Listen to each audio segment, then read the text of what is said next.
ñun sénégalais yi ci ñoom la des li ñu wax mooy sénégalais yi ci ñoom la des su sénégalais yi seetaanee ba lii Macky Sall bëgg a def ànd ko ak France ak États-Unis ñu jaay doole Ousmane Sonko mi nga xam ni musta sàcc dërëmu Sénégal taxaw ni man amul dara loo xam ne naa ko def Sénégal pour sama intérêt bopp réew mi rek moo ma ñor ak joyantiwaat réew mi kon su sénégalais yi seetaanee bañ éliminer Ousmane Sonko bu boobaa ñoom seen musiba ak seen toroxtaange lay doon kon taxawaayu sénégalais yi mooy ñu taxaw tem pour exiger que Ousmane Sonko jël ay fiches de parrainage am nekk candidat à l'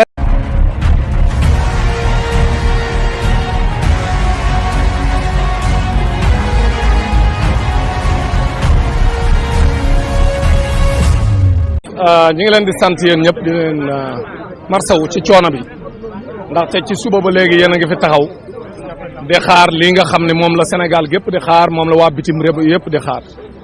mooy ndax Ayib Daffé comme tey dafa décidé woon ne day ñëw ci turu ki nga xam ne moo fi yebal di Ousmane Sonko ni ko comme léegi Sénat mi jiite élection yi di organiser élection yi nee na nan ma jox samay fiche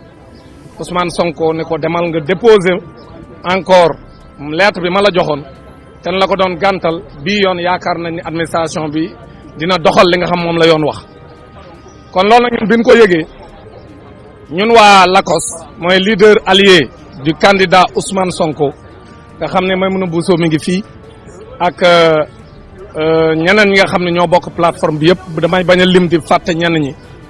ñu ñëw tey kon pour accompagner Ayib Daffé ànd ak moom ci li nga xam ni moom la ñëw pour teewal Ousmane Sonko comme ni ko candidat yëpp amee bi ñu defee loolu nag ñu gis ni bi ñu yegsee première jafe-jafe bi ñu seetlu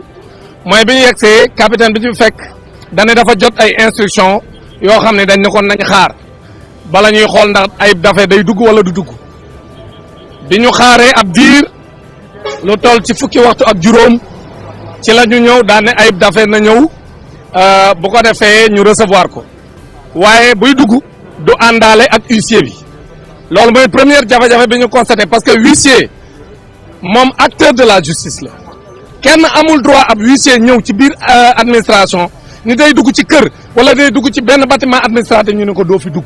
kon huissier bi dugaluñ ko dafa xaar Ayib Daffé ci buntu bi bu génnee mu wax ko li nga moom lañ ko wax mu doog a def constat kooku mooy première jafe-jafe bi di Ayib Daffé génnee nag li mu wax leer na nee na le directeur des opérations électorales mooy ki nga xam ni lépp luy yëngatu ci mbirum élection yi moom itam moo ànd ak le directeur général des élections moom moo ko recevoir bi mu ko recevoir li mu wax dani ko ñun communiqué bi ñu defoon nga xam ne ñoom def nañ ñaari communiqué yoo xam sax dañoo wuroo parce que ñaari communiqué yi boo ci liir ak li muy wax ak la beneen bay wax sa bokkul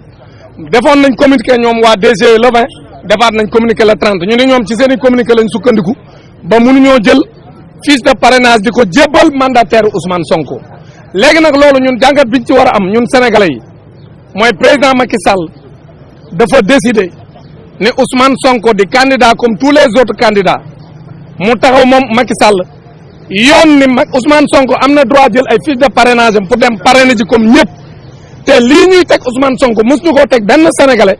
moom Macky Sall mu ne day taxaw jaay doole ni waa des élections bu leen jox Ousmane Sonko ay fiche de parrainage am kon loolu li nga ciy jàngate mooy ñoom dañ ne woon Ousmane Sonko dañ koo génne woon ci fichier électoral bi ndax dafa am décision de justice léegi ñu ne décision de justice moo ko génne woon ci fichier électoral bi décision de justice bi lan la woon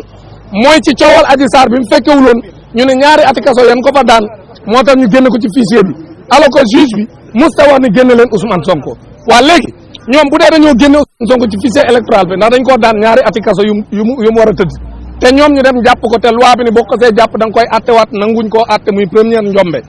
mais beneen bi mooy ñu ne léegi dañ koo génn ci fichier électoral bi ndax dañ koo daan ñaari ati kaso donc juge moo décidé waa ab juge décidé wat ca Ziguinchor tribunal d'instance de Ziguinchor non seulement dafa atte mais moom sax dafa gën a leeral mbir mi parce que ni na ngeen neenal radiation Ousmane Sonko ba na ngeen ko dugalaat ci biir fichier électoral malgré loolu waa DG daan na ñoom du ñu def loolu parce que dañoo def recours loolu moo doon seen premier argument DG moo doon que état Sénégal day waaj a def recours waxul woon sax ca laa waxe woon ni cendee la na respecté Sénégalais yi parce que le directeur général des élections bu état buy waaj a def recours lu ci yoonam même bu état defee recours bi du ajandi le juge ba décidé ca Ziguinchor kon ñu bañ booba ni duñ ko dugal ni ñoom état day waaj a def recours moo tax mun ñu koo dugalaat tey ñu gis ne tey Sénat mi nga xam ne moo yore élection yi dafa jot requête avocat Ousmane Sonko yi mu ne léegi comme jot na requête bi da koy nan ko jox temps mu àtte mu jël temps ñoom 12 yëpp toog réunion xool xam ne Ousmane Sonko dañ koy jaay doole mu ne léegi nanu na DGE jox Ousmane Sonko ay fiche de parrainage am mais malgré ça le directeur général des élections Thiendella taxaw ne loolu du ko def ànd ak ay directeurs yi nga xam ñoo ànd ak moom loolu lañ ci jàngate ñun mooy kon nous sommes dans une situation de voie de fait mooy jaay doole président Macky Sall day jaay doole taxaw ne Ousmane Sonko du fi nekk candidat parce que bu demee nekk candidat day gagné loolu leer na ñëpp maanaam sénégalais yëpp la leer yi nekk fii ak yi nekk bitim réew que Ousmane Sonko moom la sénégalais yi bëgg a dénk seen réew à partir de 2024 Macky Sall benn nit bu ànd ak ay tappalekat ñu taxaw ni kenn du fi bàyyi Ousmane Sonko mu nekk candidat parce que su nekkee candidat day gagné. am nañu réunion ñun waa Lacoste parce que dañ doon xaar tey lan mooy décision bi nga xam si moom la président moom la directeur général des élections di décider par rapport ak fiche de parrainage Ousmane Sonko parce que Macky Sall xam na ni conseil constitutionnel bu Ousmane Sonko jëlee ay fiche de parrainage am benn conseil constitutionnel mënut a tere Ousmane Sonko mu nekk candidat parce que ñetti dossiers yi ñu koy toppee amu ci benn bu ko mën a tee nekk candidat amu ci benn boo xam si atte nañ ko ba ca cappaandaw ba benn bi kenn atteeg ko ci donc ñoom xam na ni conseil constitutionnel day valider candidature Ousmane Sonko loolu moo tax ñu wuti pexe ba duñ ko jox fiche de parrainage am léegi nag ñun dinañ réunion du man rek maay décider lan la ñu war a def mais dinañ teg un plan d'action parce que président Macky Sall ak ñi mu àndal moomuñu ko ci seen i waajur doon ñu ko ci seen i maam ba war fee taxaw duñu imposer loo xam ne ñun sénégalais yi ñun ñu leen jox suñu sañ-sañ ak suñu man-man tànn président Macky Sall 2012 pour mu jiite réew mi mu tas yaakaaru sénégalais yi ba xale yi dem di deewi ci géej gi mu tas yaakaaru sénégalais yi ba sénégalais boo gis xolam dafa jeex ñëpp sëngéem ñu gis ab leader boo xam ne li mu leen wax doy na leen ñu bëgg ko dénk seen réew président Macky Sall ànd ak ay occidentaux